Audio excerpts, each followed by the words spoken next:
বিয়ের দাবিতে পরকীয়া প্রেমিকের বাড়িতে অনশন করছেন দুই সন্তানের বিধবা জননী রহিমা। আমার বাড়ি ঢুকুল একে হ্যাসপাসি উঠছে বলে ছেলে যখন ফুলের মধু খাওয়া শেষ হয়ে যায় তখন আর সেই ভ্রমর ফুলে আর বসে না।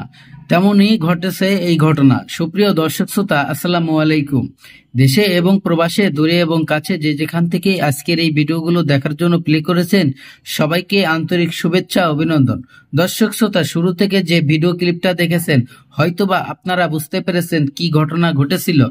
দীর্ঘ 2-2.5 বছর সম্পর্ক করেছিল, প্রেমের সম্পর্ক করেছিল। কেন তাকে বিয়ে করবে? সে একজন বিধবা নারী ছিল, আর যার সাথে সম্পর্ক তৈরি করেছিল সে একজন বিধবা স্বামী ছিল। হয়তো আপনারা বলতে পারেন বিধবা বা স্বামী হয় কি করে। প্রিয় দর্শক, সেই স্বামীর প্রায় 6 থেকে 7 বছর আগে স্ত্রী মারা যায়। স্ত্রী মারা যাওয়ার পরে সে আর বিয়ে করে নাই এবং কোনো মেয়েকে বিয়ে করে নাই, বিয়ে বসেও নাই। প্রিয় দর্শক, কেনই বা সে বিয়ে করবে? সে তো একজন সঙ্গিনী পেয়েছিল, আর সেই সঙ্গিনী হয়তো জানতো সে আমার স্বামী হবে, সে আমাকে বিবাহ করবে। প্রিয় দর্শক, একজন বিধবা মহিলা, তার যখন স্বামী মারা যায় 2 বছর পরে সে বেকার হয়ে থাকে। সে হয়তো ভাবছিল যেহেতু তার বউ নাই, সে আমাকে বিবাহ করবে। এভাবেই চলতে থাকে অনেক দিন, দীর্ঘ অনেক দিন বলতে অনেক দিন, প্রায় 2 থেকে 3 বছর বিয়ে ছাড়াই তাদের সংসার জীবনযাপন চলতে থাকে। শারীরিক সম্পর্কও তৈরি করে তারা। একের পর এক এভাবে মাসের পর মাস যেতে থাকে, বছরের পর বছর যেতে থাকে। যখন প্রেমিককে বলা হলো যে আপনি আমাকে বিবাহ করেন না এবং করবেন কবে, তখন তার রূপ দেখা গেল। মেয়েটি তখন বুঝতে পারলো সে তো আমাকে কখনোই বিয়ে করবে না।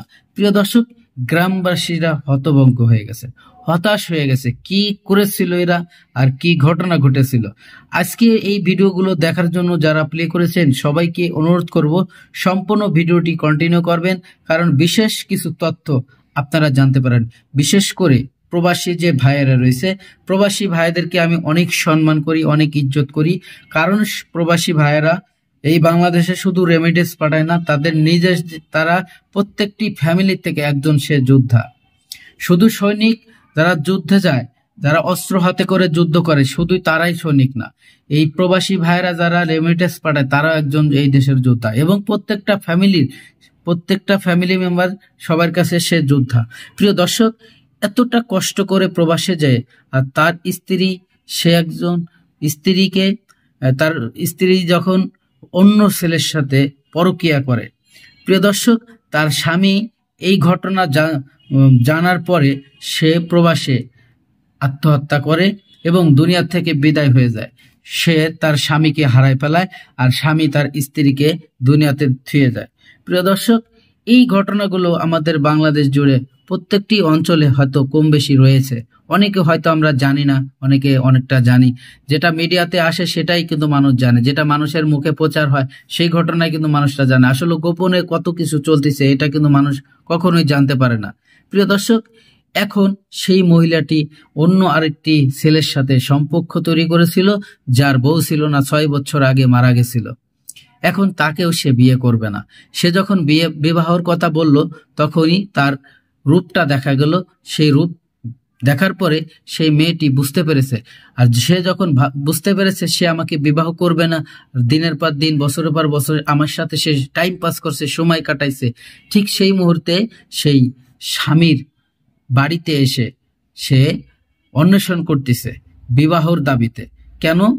সে এখন সব কথা সবাইকে বলতেছে, এতদিন আমাদের সাথে সম্পর্ক ছিল, আমি এত অবৈধ মেলামেশা করেছি। দর্শক, আমি আর বেশি কথা বাড়াইতে চাইনি, চলুন সেই গুরুত্বপূর্ণ ভিডিওগুলো দেখে আসি।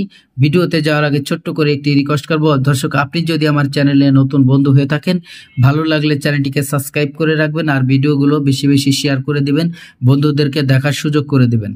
বিআই জব্বার আলীর বাড়িতে বেড়াতে গিয়ে বিধবা রহিমার সাথে গোপনে পরকীয়া প্রেমের সম্পর্ক গড়ে তোলেন তিনি।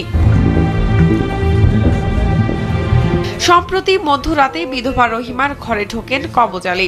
বিষয়টি এলাকার লোকজন দেখে ফেলেন, পরে তাদেরকে হাতে নাতে আটক করা হয়।